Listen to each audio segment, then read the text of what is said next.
Ini saya angkat cerita kisah nyata dari teman saya yang kena tipu, yang membuka sebuah toko ya. Pada saat itu tokonya sedang sepi, para pengunjung atau pembeli lagi kosong ya.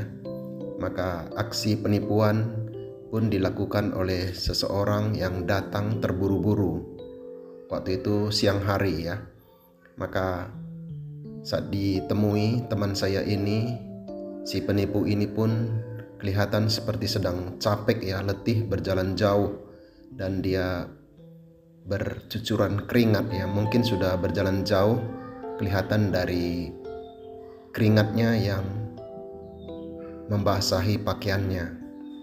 Maka dengan lembut dia mendatangi teman saya ini dan duduk di kursi yang disediakan. Maka akhirnya dia bercerita.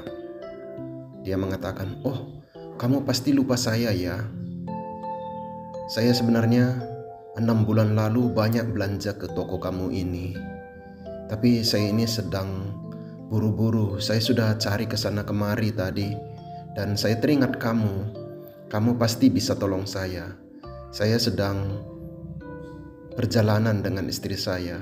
Kira-kira 2 kilometer dari sini, mobil saya bannya pecah. Maka mohonlah bantuan kamu. Kamu pasti bisa membantu saya." Maka teman saya itu pun bertanya, "Memangnya apa yang terjadi dengan kamu?" Dia menceritakan bahwa dia sedang membawa istrinya ke rumah sakit karena istrinya mau melahirkan. Maka dia berkata, "Kamu mau pergi ke rumah sakit mana?" Maka dia mengatakan, "Ya, saya mau pergi ke rumah sakit yang dekat dari sini. Tapi istri saya sudah merasa sangat kesakitan. Tapi tiba-tiba ban mobil kami pecah dan saya tidak cukup uang. Saya harus ganti ban itu. Ternyata ban serep mobil saya juga rusak. Jadi tolonglah, uang saya kurang sekitar 427.000. Jadi ini, lihat, perhatikan, dompet saya juga kosong. Dan kami juga tidak punya ATM. Jadi mohonlah bantuan kamu agar bisa meminjamkan saya dulu uang sebanyak 427.000 untuk mengganti ban mobil saya itu." Ini benar istri saya lagi di sana menunggu dan dia menjerit-jerit rasa sakitan. Jadi saya sangat butuh bantuan kamu. Nah, ini saya punya handphone 2. Jadi ini sebagai jaminan bahwa saya akan kembali membayar utang saya ini kepada kamu. Jadi mohonlah bantuan kamu. Ya, mohonlah bantuan kamu karena istri saya sedang merasa kesakitan di sana. Saya harus segera pergi ke rumah sakit. Lihatlah, keringat saya ini bercucuran. Saya sudah berjalan jauh 2 kilometer. Jadi tolonglah, aku teringat tadi sama kamu. Kamu pasti mau bisa menolong saya. Karena 6 bulan yang lalu saya pernah belanja di tempat kamu ini dan saya rasa kamu adalah orang baik-baik.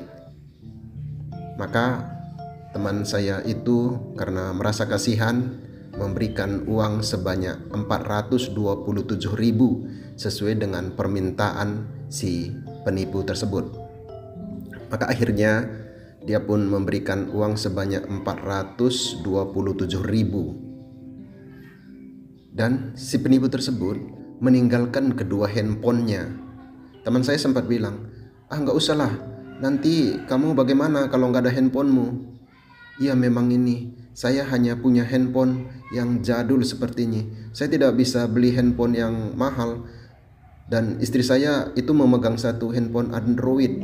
Tapi kalau semuanya tadi saya tinggalkan sama kamu, saya sulit. Tapi saya ambil dulu ya ini kartu yang ada di dalamnya. Siapa tahu ada yang menghubungi saya nanti.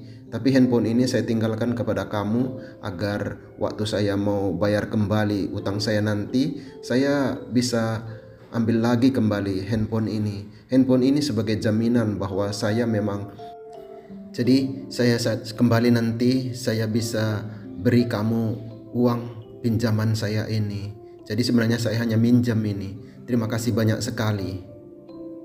Kemudian dia pun bergegas pergi dan meninggalkan toko tersebut.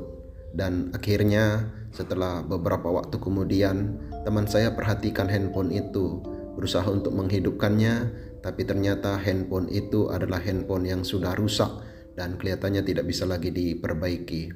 Setelah membongkar bolak-balik dan berusaha mencharger ulang, ini benar-benar modus penipuannya. Karena ternyata setelah diperiksa oleh teman saya, handphone ini benar-benar memang sudah rusak dan tidak bisa lagi diperbaiki. Ya, mungkin handphone ini dibeli ya di tempat orang servis, di mana handphone ini tidak bisa lagi diperbaiki. Mungkin dia membelinya mungkin hanya seharga 5.000 saja satu unit ya. Bisa teman-teman bayangkan, modal 10.000, si penipu bisa mendapat uang sebanyak 427.000. Ya, ternyata setelah ditelusuri oleh teman saya di jalur atau jalan itu, banyak yang kena tipu.